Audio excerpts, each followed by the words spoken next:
A stroke is an attack on the brain, but preventing it often means taking great care of your heart and entire circulatory system. And since the brain is that incredible command center that lets you move, speak, and experience the world, we want to do all we can to reduce our risk of a stroke. Here with uplifting practical ways we can do this, we have Dr. Jeremy Liff, a board-certified neurologist. Welcome, Dr. Jeremy Liff. Thanks for joining us today. Thank you so much for having me.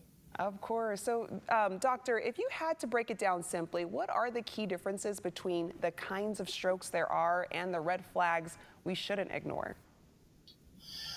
Well, there's a stroke that causes lack of blood to the brain, which is from a clot. And then there's a stroke that causes brain hemorrhage.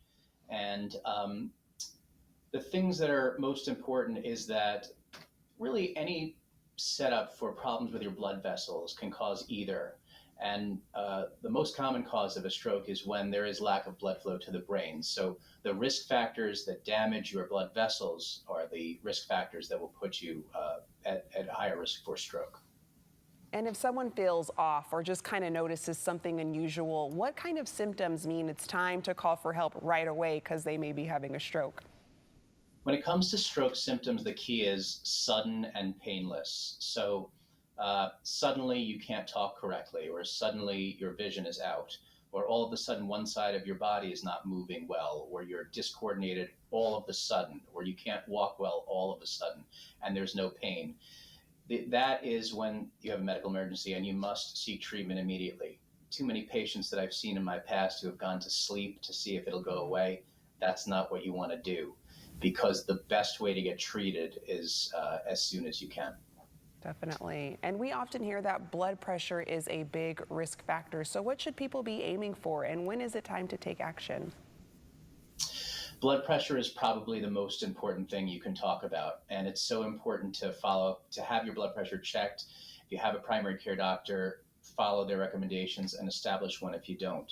You want your systolic blood pressure under 140, and you want your diastolic, which is the top one, and the diastolic pressure 80 or below. The problem with blood pressure is it doesn't give you a problem until it gives you a big problem. If you walk around with a high blood pressure for years, you may never know it. But slowly but surely, it's damaging the arteries that are going to both your heart and to your brain until one day you have a big problem. So even though it's not causing a problem, have it checked often, and control it with your doctor's advice. And along with getting our blood pressure checked, what are some other helpful ways people can get a clearer picture of their overall health? One thing right off the bat, especially if you have risk factors like you do have high blood pressure, or you still smoke for some reason, you haven't quit, get your carotid arteries checked. You can check the arteries. They're the two main arteries, one on each side in the neck, which go to about 70% of your brain. You can get them checked for blockage with a 5-minute ultrasound. And if you're found that you do have blockages, those can now be effectively treated. In terms of other overall health status, what is your insulin sensitivity? Do you have diabetes? If you don't have diabetes, do you have pre-diabetes?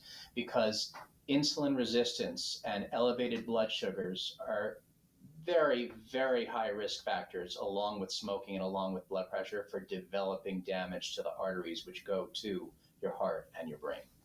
And doctor, how do everyday choices play a role in keeping our brain healthy? Not smoking is number one.